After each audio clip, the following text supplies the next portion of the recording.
This is Howling 2, Your Sister is a Werewolf, retrospective, take 1, and action. In 1984 comes the sequel to one of the most successful werewolf films of the 1980s, next to American Werewolf in London, that was wonderfully directed by John Landis. However, Howling 2 takes place shortly after the events of the first film, in which the first film was wonderfully directed by Joe Dante. But due to working commitments and that, he couldn't to return as the director. However, Philip Mora brought it in to direct the picture. It was by the same studio as Hemdale that was dealing with the concepts of the return of the living dead and other cult classics like The Terminator with Arnold Schwarzenegger. However, the hard task was how to see the backdrop of the second film, whereas in most horror theatrical productions and that usually takes place in some studio in Hollywood. But for Howling 2, they brought tradition and went to Romania, the most stunning place in Europe at the time, which had the most stunning Gothic architecture and all that lot. However, Christopher Lee, a veteran of the Hammer House horror genre that played Dracula and that, goes back to his horror roots for the Howling 2 as Stephen Crosco, the cult investigator that deals with and specialises in the bizarre and the supernatural. No, he gets hired by Anne McEnroe, the friend of the reporter Karen White, who was played by Dee Wallace-Stone in the first film, but she was replaced retrospectively by a different actress in this film. Yeah, and also Red Brown, the brother of Karen White, who's a veteran at to be sci-fi slash other subgenre films of the time. And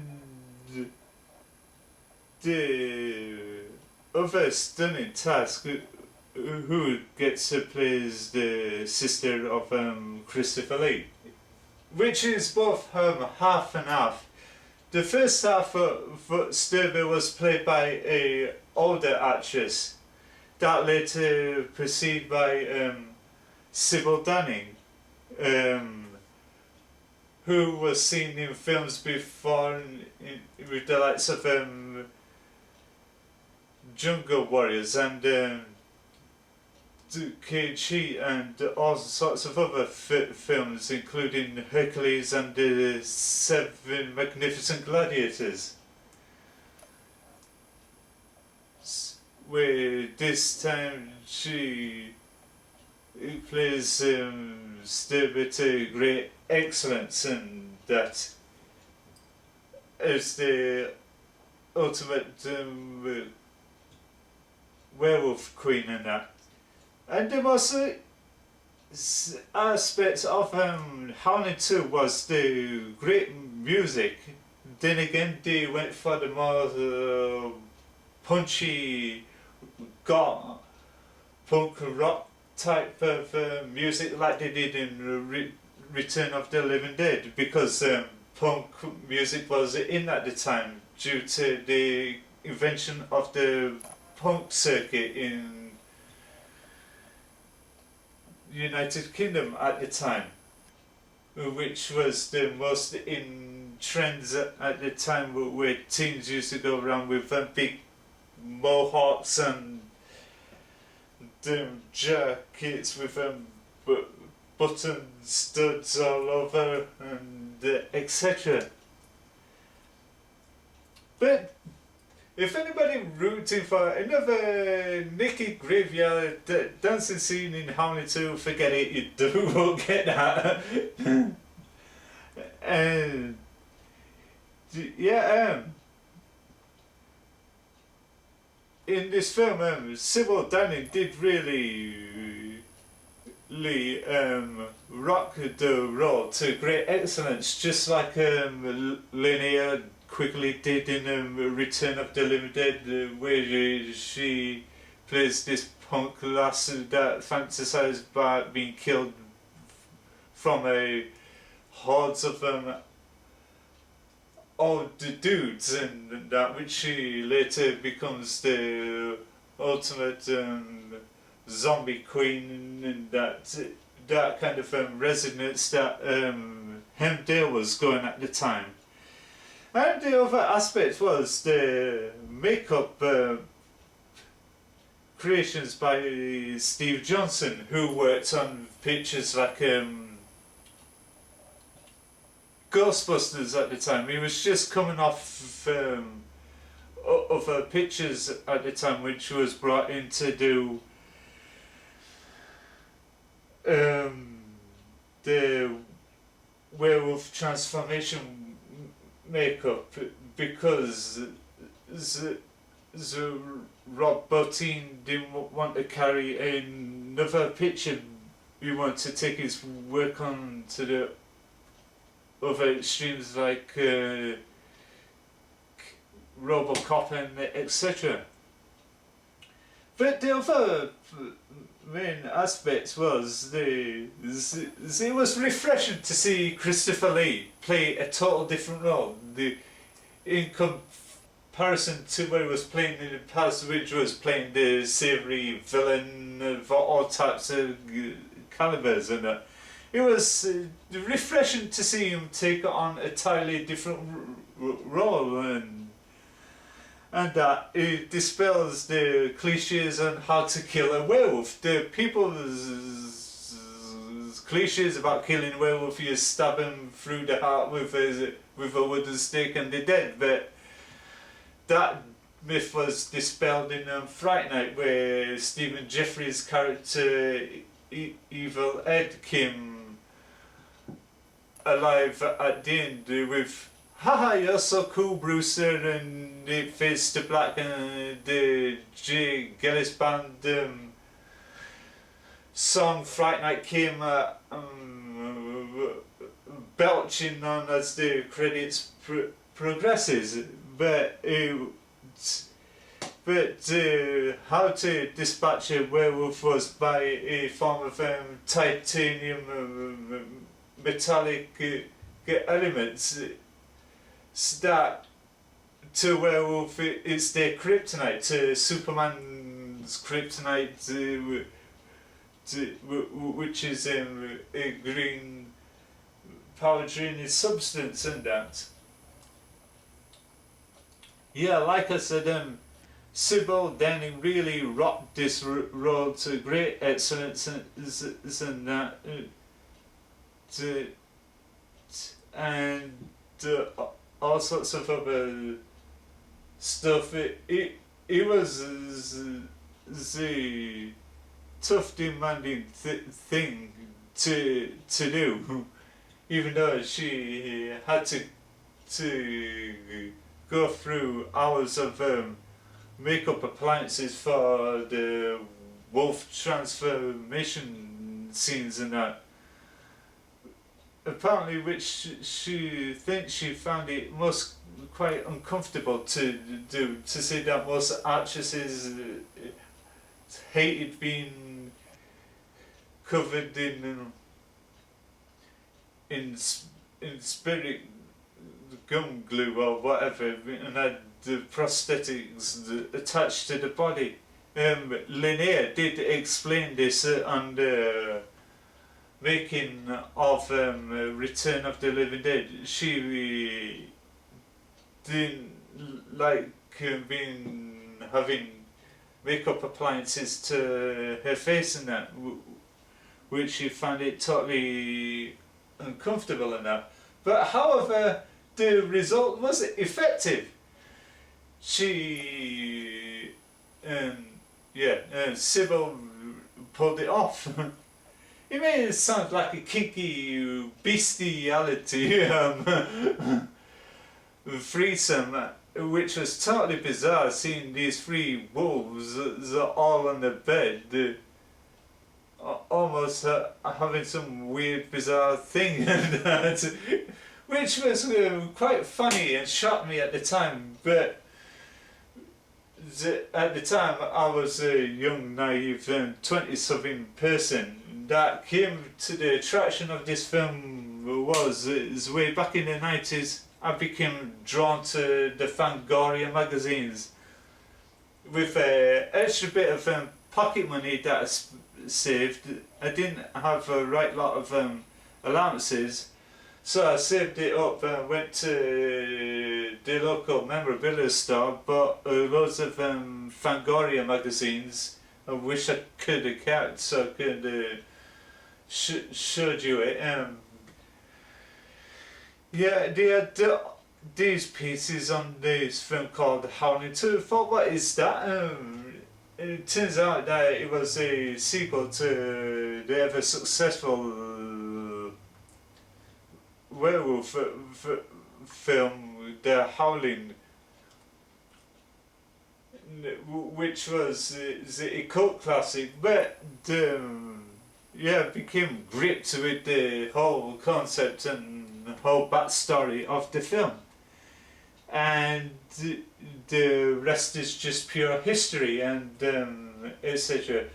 I always been fascinated by Gothic architecture due to years back in 2011 I went to Kurtstalabi, which is in the other side of Leeds and that, which is a beautiful Gothic architecture with ruins and that. They had Frankenstein's wedding, which all the Goths turned there in the tenants to show the appreciation for the horror. And Anne Rice, the novelist who did the interview with the Vampire Trilogy, she was there shortly after I was there filming and that. However, the history of Kurtstalabi could be seen on YouTube. Yeah, and all sorts of other types of Gothic architecture which I love. But sadly, the film was not well received by many critics and that. But Felipe Mora went on to direct the third film, The Marsupials, which took place in Australia. Then again, it was not well received. Then the rest of the series all went straight to video and physical media that came into vogue in the late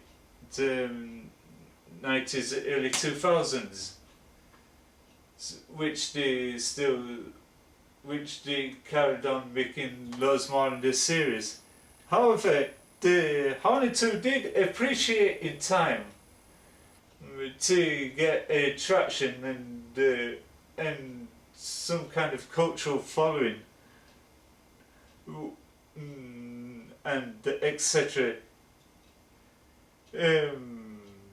Yeah, and the soundtrack is great. Steve Parsons did a fantastic job of putting the soundtrack together, which includes some of the songs and etc. And he also composed a score for it, which is phenomenal. I had a record for many years back due to moving around and etc. I had to get rid of it. I could have wished I could have kept it, but I didn't have a record player to play it, so I had to get rid of it. And yeah, this Blu-ray took quite a long time to get into fruition. Sadly you can only get it from Scream Factory, which is a distribution of Shout Factory, and that it comes with audio commentary with director Philip Mora, I should say. Audio commentary was composer Steve Parsons and the editor Charles Borstein, leading man in an interview with actor Red Brown. Queen of the Werewolves, an interview with actress Sybil Danning recording her time on the film. Monkey Face, an interview with special effects and makeup artist Steve Johnson and Scott Wheeler, theatrical trailer and still gallery. Yeah, due to the nature of this retrospective, I had to mute the sound due to copyright reasons on YouTube, and that I didn't want to get a red flag for this video, so I had to knock off the sound. Yeah, and here's one of the fine examples of the still gallery with all the what was it? We go montage at the back, and in the middle there's a picture of Sybil Danning in the stunning Sturber outfit, which I totally loved. It was my favourite costume that she wore in the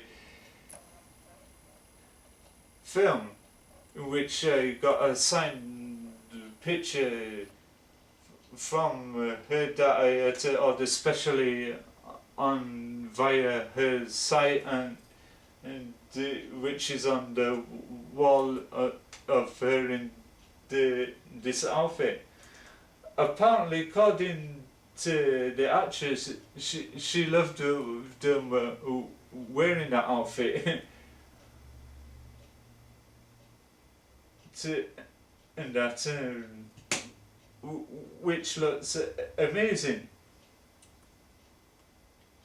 Yeah, and it was great, refreshing to see the werewolf genre went to other locations instead of being filmed in Los Angeles or elsewhere, which they use the 0.5% of real life locations and very little studio work and etc. However, in one scene in the lair of Sybil, you see in the background a picture that looks like a reference to Cannibal Holocaust, the legendary video atrocity that was directed by Ruggero Deodato, who I met at the special screening at the Hyde Park Picture House in Leeds. a few years back, which was a great guy to meet, and etc. Which I think the painting is still there. It's part of the Gothic feature in Romania. If you're a tourist and want to go visiting hotspots and that, please go to visit Romania. Go to the places that were filmed in Howling 2, and I think it's still there, but I can't be certain. Which is the must have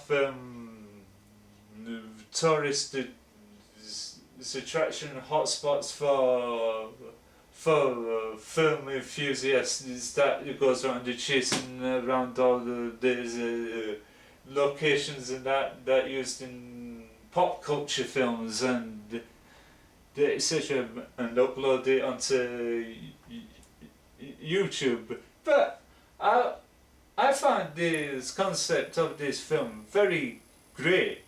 However, it says your sister is a werewolf at the back, but yeah, I think that was for the American distribution, but over here was known as the werewolf bitch, and it comes with a reversible cover art. With the other variants, Howling 2, it's not over yet. The rocking, shocking new wave of horror, which is more or less a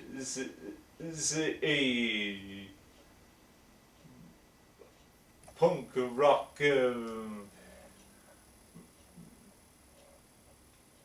horror film with the stylings of MTV pop video narrative to it. However, it did take quite a number of years to get a UK distribution release of Howling 2 on DVD, but it's long out of print. But in order to get it on DVD and that discount all the trashy bootlegs of it that's gone on, which you're not going to get any detailed 1080p picture treatments to it. It's done in the video trashy dupe format, so I avoid them. If you want to in all of its retrospective glory, and that go for the Shout Factory edition of it, and etc. I did sit through some of the extra features and that. I was quite amazed how much they put into it. Shout Factory and Scream Factory usually excels pretty damn well of getting the rights to the source materials and that, and putting it all together and etc. However, the Scream Factory materials also ends up strangely appearing on Arrow videos, but I won't root for a Arrow video release of Howling 2 just yet. It's going to take a long time before that happens. Until then, you have to get the Scream Factory's release of Howling 2. Yeah, and it was great film. Yeah, which was a great way of seeing Christopher Lee playing a total different role than to usual. But once again, Sybil Danning rocked it, and that and etc. Steve Johnson did a fantastic job of creating all the special transformation effects and etc. If you want a rocking werewolf film, this one's for you. And what you think of it, please leave the comment below the video as when it goes up, and the etc. and that. This is all I could say about this in a nutshell. And this is me, Frankie Smales, for the Howling 2. Your sister is a werewolf, aka Sybil the werewolf bitch, retrospective. Thank you for watching, and cut.